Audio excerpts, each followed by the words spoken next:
VVM खबर 24 के सभी दर्शकों को जेबी शर्मा का नमस्कार। दर्शकों, मानव जीवन में जो वनस्पति जगत है, इसकी महत्ता, इसकी इम्पोर्टेंस, इसकी उपयोगिता को आज से नहीं पहचाना गया, वर्षों पहले। यानी अगर हम प्रागैतिहासिक युग की बात करें, तब भी आप कुछ नाम सुने होंगे आपने, धन्वंतरी जी, और इस तरह से एक चरक नाम है, वो आयुर्वेद से बहुत जुड़ता है। और आज भी जो विद्यार्थी हैं वो चरक संहिता को पढ़ते होंगे।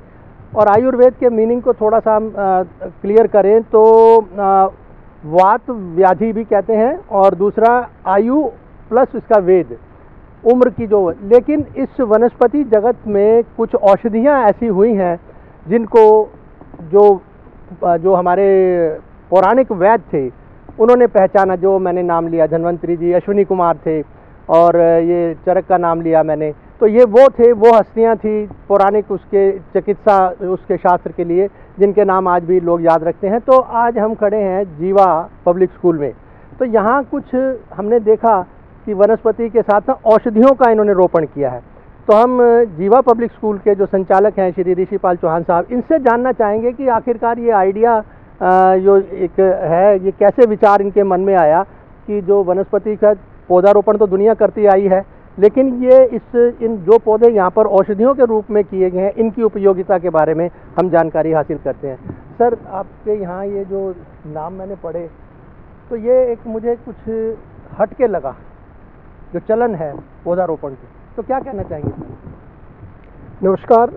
तो देखिए कि जो बच्चे हैं, जो शहर के बच्चे हैं, उनसे पूछो आपके घर में जो चपाती बनती है वो कहाँ से आती है? आटे से आती है। आटा कहाँ से आता है? दुकान से आता है।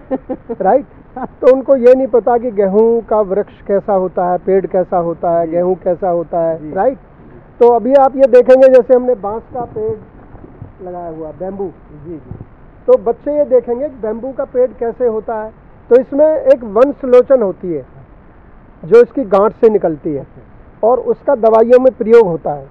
जैसे मौलसिरी का है, तो इसका बायोलॉजिकल नाम क्या है?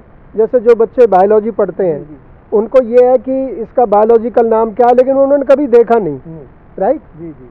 तो उसका किस दवाई में, किस बीमारी में उपयोग है, वो भी हमने लिखा है। जैसे मेरा नज़रिया, आप इतना तो मानोगे, ठीक सा रहा। मैंने ये जो सवाल किए हैं आपसे, अचानक आप भी बता रहे हो, हमें भी नहीं पता बहुत सी बातें जी। जैसे स्नेक प्लांट है, कहते हैं ये सबसे ज़्यादा ऑक्सीजन देता है। राइट। अच्छा। लेकिन किसी ने देखा नहीं होगा स्नेक प्लांट कैसा होता है। राइट। दूर भागते हुए ना खुशबू है ना क्या है। इस प्रकार हमने अलग अलग लगभग 100 प्रकार के वृक्ष यहाँ पर लगाए हुए हैं। जैसे बेल का वृक्ष है, जो ये भी बेल का वृक्ष है, छोटा है वो बड़ा है। अच्छा, जिसका जूस वगैरह, बेल का जूस आप पीते हो, प्लस शिव जी पर उसका वो चढ़ाते हैं। जैसे आप पान खाते हो, तो ये पान की बेल है सारी। तो जब हम पान, नहीं, वो दीवार के साथ जो है, अच्छा, पान की बेलें हैं वो, ठीक है ना। जैसे कपूर तुलसी है, जैसे आप कपूर, ये नीचे, हाँ, ये वाली जो है। और जैसे आपका ये करी पत्ता है, हाँ, आप सब्जी में करी पत्ता डालते हो। नहीं, आप कपूर के बारे में बताइए। छोटे पत्ते, ये कपूर तुलसी, हाँ। अच्छा। तो ये अलग प्रकार की तुलसी है जो बहुत सी बीमारियों में। अच्छा। ये अजवाइन का पेड़ है। अजवाइन, हाँ, जरूर इस्तेमाल किया, लेकिन अजवाइन पेड़, हाँ जी, पेड़ नहीं देखा। और काला बांसा, जैसे खांसी में काम आता है काला बांसा। अच्छा, ठीक है ना। और ये पीपली है। पीपली, हाँ, वो ठीक है ना, जो आप पीपली यूज करते हैं मसालों में, बहुत मसालों में जो यूज होती है। ये भृंगराज ऑयल आपने देखा होगा, भृंगराज ऑयल है जी। राइट।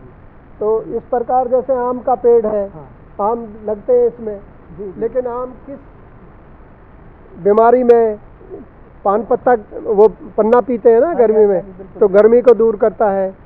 कटहल का पेड़ है, अंजीर का पेड़ है। एक चीज और है, ये जो आपने देखा छाया सी बनी हुई, एक दूसरे को छू रहे हैं, कि छत सी डल गई है इनकी वृक्षों की, तो इसके बारे में आप क्या कहें? तो ये प्राकृतिक है। अच्छा, ठीक है ना। जब कभी मनुष्य, क्योंकि हम 5 तत्वों से बने हुए हैं, अगर हम समुद्र के किनारे जाएंगे तो हम खुश होंगे, वन में जाएंगे तो खुश होंगे, राइट, पहाड़ों पे जाएंगे तो खुश होंगे। तो ये वृक्ष नेचुरल है। आजकल क्या है, पेड़ों को काट छांट के वो बहुत सुंदर देखने में लगा देंगे, अपने आप ही बढ़ते गए। ये इसलिए प्रकृति के अनुसार जिस डायरेक्शन में जा रहा जाने दो। तो इन्होंने एक बिल्कुल ऐसे झुंड बना दिया वृक्षों ने। तो अंजीर का पेड़ है, नींबू का पेड़ है, ठीक है ना। आपका कटहल का, जैसे कटहल का पाउडर जो है डायबिटीज में बहुत अच्छा होता है। अच्छा, तो अभी ये एक नई बात है। कचनार का पेड़ है, कचनार का, कच्ची कली कचनार की, कच्ची कली कचनार की, हाँ जी, हाँ जी। ठीक है ना। जी जी। ये पथाचूर है, अच्छा, कनेर आपने सुना होगा, कनेर का पेड़ है, बिल्कुल, ठीक है ना। इसके इसके तो फूल नहीं होते, फूल बहुत अच्छे होते हैं इसके। फूल बहुत अच्छे होते हैं इसके, हाँ। ठीक है ना। उधर जैसे अर्जुन का पेड़ है, हाँ जी, अर्जुन की छाल आपको दिखाते हैं, लाइए। अर्जुन की छाल काफ़ी सुनी है हमने। इसका आसव भी बनता है, अर्जुनारी। अर्जुन का चाय भी है हमारे यहाँ, अर्जुन के छाल की चाय बनती है, ठीक है ना। अच्छा, अच्छा। और आंवले का पेड़ है, आंवले लगे हुए हैं, देखो स्कूल में पीछे आंवले लगे हुए हैं। क्या बात। तो बच्चे आंवले का मुरब्बा खाते हैं, आंवले का च्यवनप्राश खाते हैं, लेकिन उन्होंने आंवले का पेड़ नहीं देखा। यहाँ कुछ फ्रेग्रेंस भी ऐसी ऐसी आ रही है जी, जैसे आपने अरोमा। सिट्रस लेमन, वो बड़ा मोटा जो नींबू लगता है, हाँ जी, हाँ जी। उसका पेड़ है, हाँ। इसमें बहुत अच्छा फल आता है। ये आपका जो है अर्जुन, हाँ जी, अर्जुन का वृक्ष है। तो इसमें इसकी छाल जो होती है वो दवाई में काम आती है। गुड। और जैसे इसमें लिखा हुआ, आप अगर देखें, कैमरा लगाए हैं, कफ पित्त शामक हृदय, तो ये अगर आप इसकी चाय पिए उबाल करके, तो आपके जितने भी ब्लॉकेज है ना, ये बाजार में उपलब्ध है? हाँ, बाजार में मिल जाएगा। आपके भी होगी? हमारे यहाँ भी है, ठीक है ना। तो सारे इनको खोल देती है। कफ में, काश में, जो काश में सिर्फ बनता है खांसी का, उसमें काम आता है, ठीक है ना। ये आपका जो है आंवले का पेड़ है, ये इसमें ऊपर देखेंगे आंवले लगे हुए हैं, अभी छोटे छोटे हैं, ठीक है। तो इस प्रकार आप जितने भी इधर देखेंगे, सारे अलग अलग प्रकार के वृक्ष और उनका उपयोग। तो बच्चे जो है, जैसे जामुन का पेड़ है, जामुन के और उधर भी पेड़ लगे हुए हैं। जामुन डायबिटीज में बहुत अच्छी है। ये देखो, ये सारे आंवले हैं, ठीक है ना। ये छोटे छोटे आमले, अभी छोटे छोटे आंवले गिरे हुए हैं। हाँ। तो ये बच्चे देखते हैं और उनका ज्ञानवर्धन होता है। ये बात बिल्कुल ठीक कह रहे हो आप सर। बहुत हमारे सिर्फ बच्चे ही नहीं, हमें भी नहीं पता कि बेल किस चीज़ की होती है, या तरबूज का कोई पेड़ हो, तो फिर तरबूज का पेड़ तो बड़ा खतरनाक हो जाएगा अगर हुआ तो किसी के लगे तो पता चले तो उसकी बेल ही होती है।